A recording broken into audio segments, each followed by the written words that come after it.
My stepdaughter screamed, "You're just a walking wallet," when I refused to buy her a car. My fiancé smirked and said, "She's not wrong." I immediately canceled every supplementary card they owned. "Wallet lost," I announced. "Go find a job." And then, original post 46 male, honestly, should have seen this coming. Looking back, the signs were there for months, maybe years. But when you're in it, you rationalize. You make excuses. You tell yourself you're helping. My fiancée, 41, and I have been together for 4 years. Her daughter, 22, was 18 when we met. Nice kid at first, or so I thought. Polite enough, said thank you when I bought dinner. Normal stuff. We got engaged 2 years ago. I bought a house, nice 4-bedroom, in the suburbs. Good school district, even though her daughter was already in college. Put it in my name only because my financial advisor said to protect my assets, given it was a second marriage for both of us. My fiancé didn't work much, some part-time administrative stuff that brought in maybe $800 a month. Her daughter was at community college, supposedly.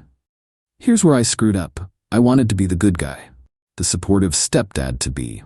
So I gave them both supplementary cards on my accounts, covered the mortgage, utilities, groceries, everything. Paid for the daughter's tuition and books. Even gave them monthly allowances, $1,500 for my fiancé, $800 for her daughter for expenses. Last Saturday changed everything. The daughter came home from hanging out with friends, burst into the living room where my fiancé and I were watching a movie. "I need a car," she announced. Not asked, announced. I paused the TV. What happened to the Honda? It's embarrassing. Everyone else has new cars. I need something decent. The Honda was a 2019 Civic I'd bought her last year. 30,000 miles on it. Ran perfectly fine. The Honda is decent, I said. It's barely 3 years old. It's used. Do you know how humiliating it is pulling up next to my friends in their Mercedes and Audis? My fiancé chimed in. Honey, she has a point. She's at that age where image matters. I looked at my fiancé. She's 22. Image matters less than financial responsibility. The daughter's face went red. Oh my God, why are you always like this? I ask for one thing. You ask for things constantly, and I provide. I'm just not buying you a brand new luxury car. That's when she screamed it. You're just a walking wallet. I went very still. The room got quiet. My fiancé, instead of correcting her daughter, smirked. Actually smirked and said, "She's not wrong." They both laughed, like it was a joke we were all in on. I stood up, walked to my home office, and logged into my banking app. Took maybe 3 minutes to cancel both supplementary cards. Removed them as authorized users. Changed all the passwords. Came back to the living room. They were still laughing about something on their phones. "Wallet lost," I said calmly. "Go find a job." My fiancé looked up. "What? You heard me. I just canceled both your cards. The monthly allowances stopped today. You want money? Earn it." The daughter's jaw dropped. "You can't do that." "Just did. Check your wallets." My fiancé jumped up. "Are you serious right now? Over a joke?"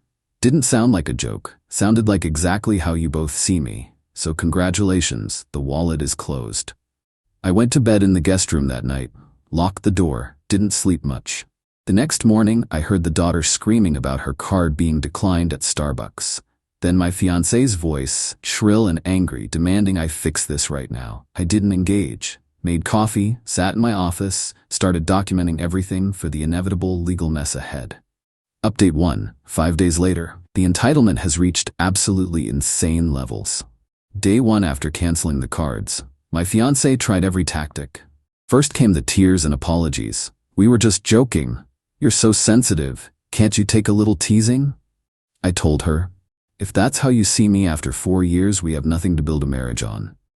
She switched to anger. Started yelling about how I trapped her, how she gave up her independence to be with me, how her daughter needed support through college. I pulled up my records. "Your daughter's enrolled part-time at community college, 6 credits this semester. Her tuition is $890 total. I've been sending her $800 monthly plus paying tuition. Where's that money going?" Silence. Then, "She has expenses." "What expenses?" "I pay her phone bill, car insurance, gas card. What else could she possibly need $800 a month for?" More silence. She stormed out. Day 2. The daughter tried her hand at manipulation. Came to my office door crying. "I'm sorry, okay? I didn't mean it. I was stressed about finals and I took it out on you. You don't have finals, you're taking 2 classes. I checked with the college. Her face changed instantly. The tears stopped. You contacted my school? That's a violation of my privacy. I pay the bills.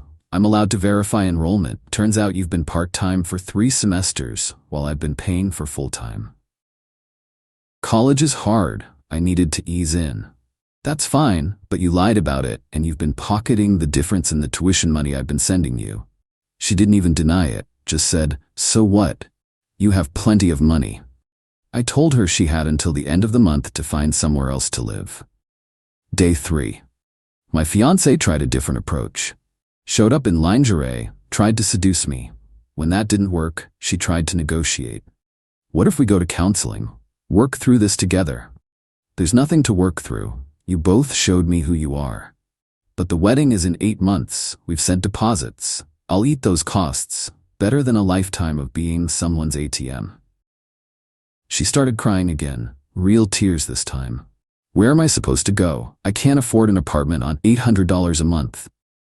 That's not my problem anymore. You have until the end of next month. Your daughter has until the end of this month. Day 4. The daughter's real personality emerged. She started stealing food from the kitchen, not eating it, just taking entire packages and throwing them in her room. Broke a picture frame, accidentally. Left passive-aggressive notes everywhere. Thanks for ruining my life on the bathroom mirror and lipstick. Real mature stuff. I installed a lock on my bedroom door and another on my office. Day 5 today. My fiancé's sister called. Started the conversation with, "What the hell is wrong with you?" I let her rant for a minute, then said, "Did your sister tell you what happened?" She said you're kicking them out over a misunderstanding. I explained the whole situation. The wallet comment, the smirk, the lying about college, the entitlement. Her sister paused. Then, okay, that's bad, but you're really gonna throw away 4 years over this. I'm not throwing anything away. They showed me the relationship was transactional. They literally called me a wallet. I'm just accepting reality. You're being vindictive. My sister gave up her prime years for you. Your sister worked part-time by choice and lived rent-free in my house while I paid for everything. She gave up nothing. She hung up on me.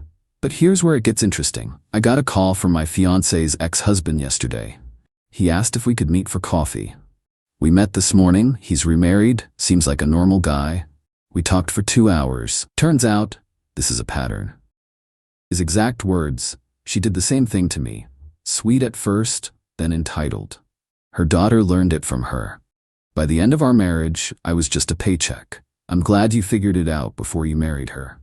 He told me his daughter, her daughter, his stepdaughter from his ex's first marriage, has pulled this with multiple people, burned through 3 different father figures with the same routine. Get comfortable, get entitled, blow up when they get called out. I asked if he had any advice. He said, document everything. She's gonna try to take you for whatever she can, and she'll turn you into the villain to everyone who'll listen. He was right. My phone's been blowing up with calls from her friends, her other family members, all calling me cruel, heartless, financially abusive. I've been forwarding them screenshots of the daughter's Venmo history, which I have access to as the account holder since I set it up for her. $200 here for bottle service, $150 there for spa day, $300 for shopping with the girls. Meanwhile, she told everyone I refused to pay for her education. The narrative is collapsing for them. But they're not going down quietly. My fiancé tried to use the house key this morning. I'd changed the locks yesterday. Came home to find her sitting on the porch, suitcase next to her, crying to someone on the phone about how I locked her out of her home. I opened the door. It's my home. Your name isn't on anything, but you're welcome to get your things, with a police escort if necessary. She looked up at me with pure hatred. You're going to regret this. I already regret wasting 4 years. The rest is just damage control. Still have to get them fully moved out. Still have to deal with the wedding cancellations. Still have to untangle our lives completely, but I'm sleeping better than I have in months. Even in the chaos, there's this sense of relief, like I've been holding my breath for years and finally exhaled. More updates coming as this train wreck continues. Update 2, 3 weeks later. The level of entitlement and dirty tricks has officially entered delusional territory. So after I changed the locks, my fiancée got a lawyer. Not a divorce lawyer, we're not married, but some guy she found who sent me a letter demanding equitable distribution of shared assets and claiming she had implied tenancy rights. My attorney laughed when she read it. This is barely coherent. She has no claim to your house, your assets, or anything else. At best, she can argue for the return of her personal belongings. But the letter demanded 1. $50,000 for pain and suffering. 2. $30,000 for wedding expenses she incurred. She incurred 0, I paid for everything. 3. Continued residence in my home for 6 months to find suitable housing. 4. Her car, which is in my name that I pay for. My attorney sent back a response that basically said, "No, come get your stuff." That's when the real game started, the daughter's campaign.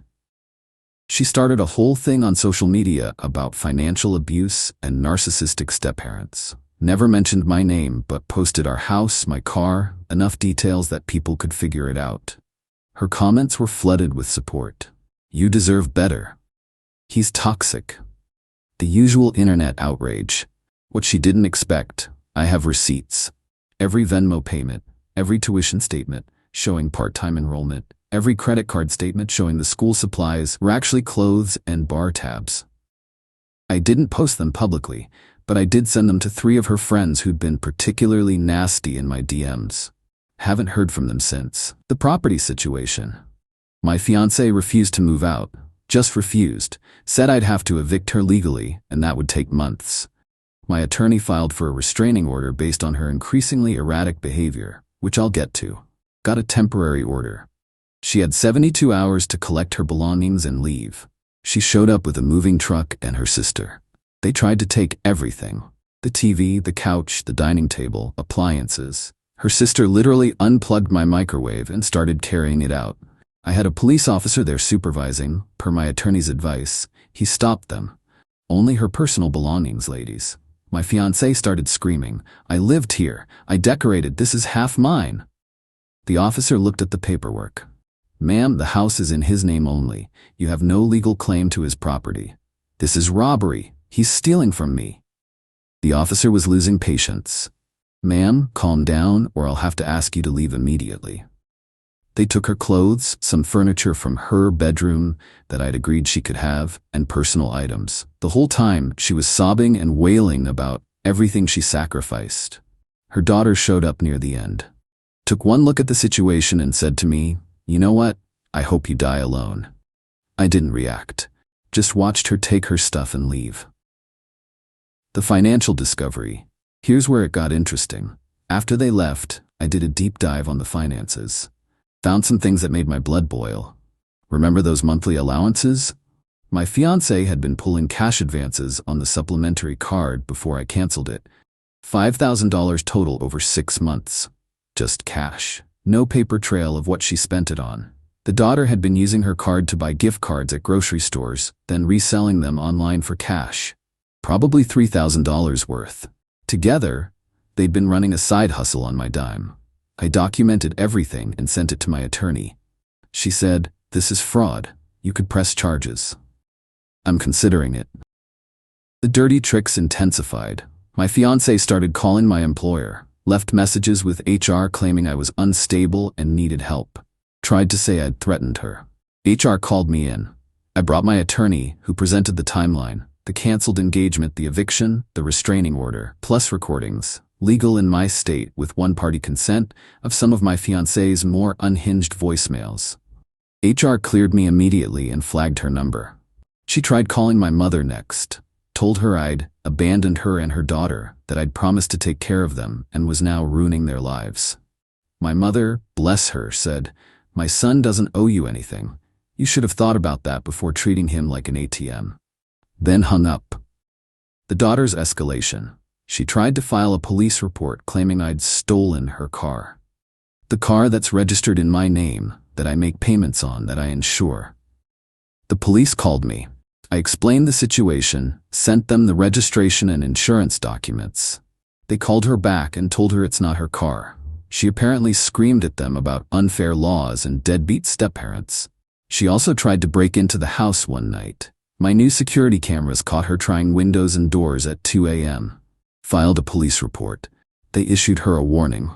The financial retaliation. I canceled the car insurance on her Honda. Reported it to the finance company that I'd no longer be making payments and they should repossess it. They got it within a week. She posted about it online. My stepdad stole my car. Multiple people commented pointing out it was never her car legally. She deleted the post. The ex-husband's warning. My fiancé's ex-husband called me again. Hey, heads up, she's probably gonna claim you got her pregnant or gave her an STD or something. It's what she threatened me with when I filed for divorce. We haven't been intimate in 2 months, I said. Doesn't matter. She'll claim it anyway if she thinks it'll get her money. Just be ready. Sure enough, 3 days later I got a text from her. I need to talk to you about my health. There are consequences to what you've done. I didn't respond, forwarded it to my attorney. My response. I'm not playing their games. Every threat, every lie, every manipulation attempt goes to my attorney. I document everything. I don't engage directly. I did, however, take one action that felt good. I sold the engagement ring. Got $8,000 for it, almost what I paid. Put that money toward my legal fees. Also finally canceled the wedding venue and vendors. Lost about $12,000 in deposits. It stung, but it's cheaper than a divorce would have been. Started seeing a therapist, not because I'm traumatized, but because I wanted to understand how I missed the red flags for so long. She's been helpful.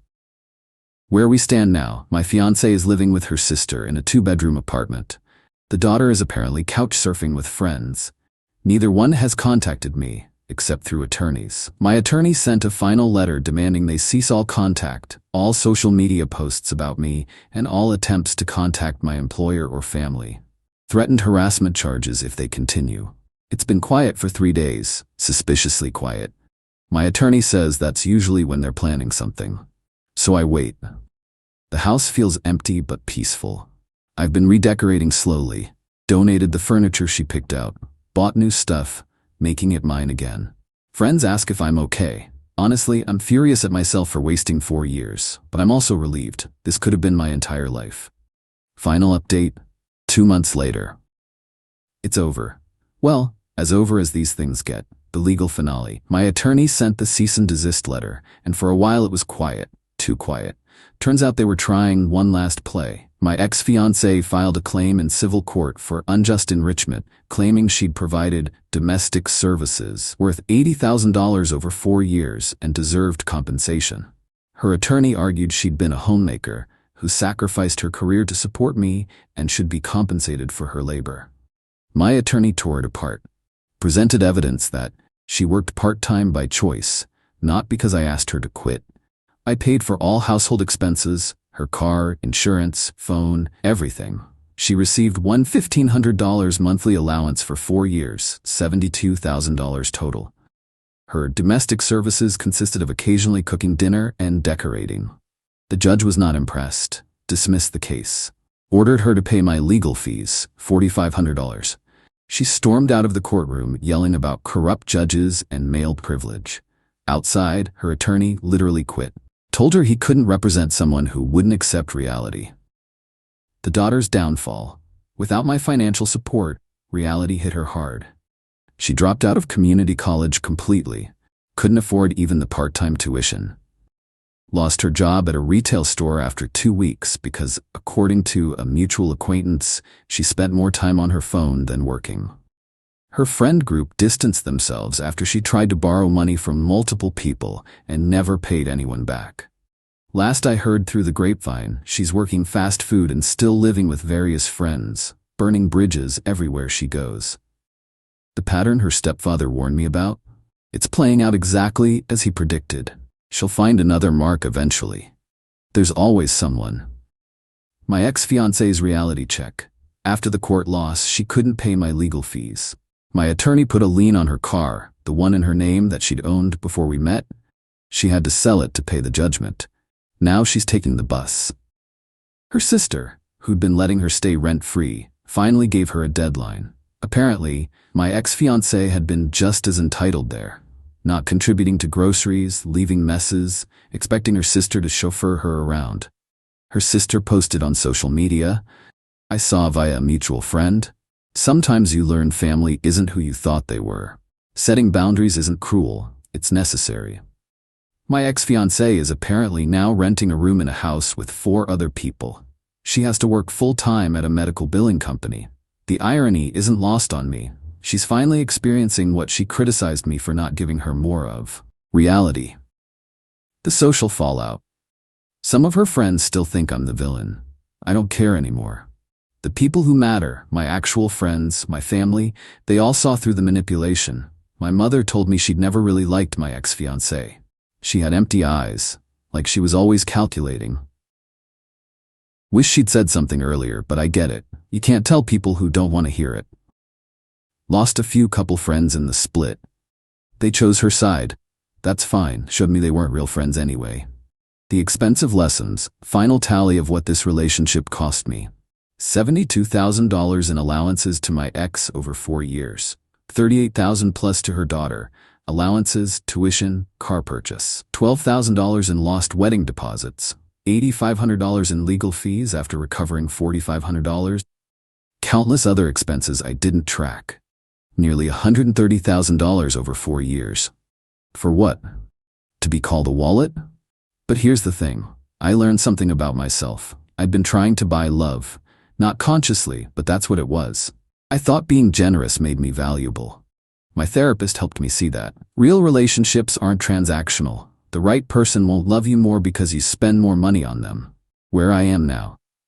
The house is completely mine now. Redecorated, reorganized. It feels good.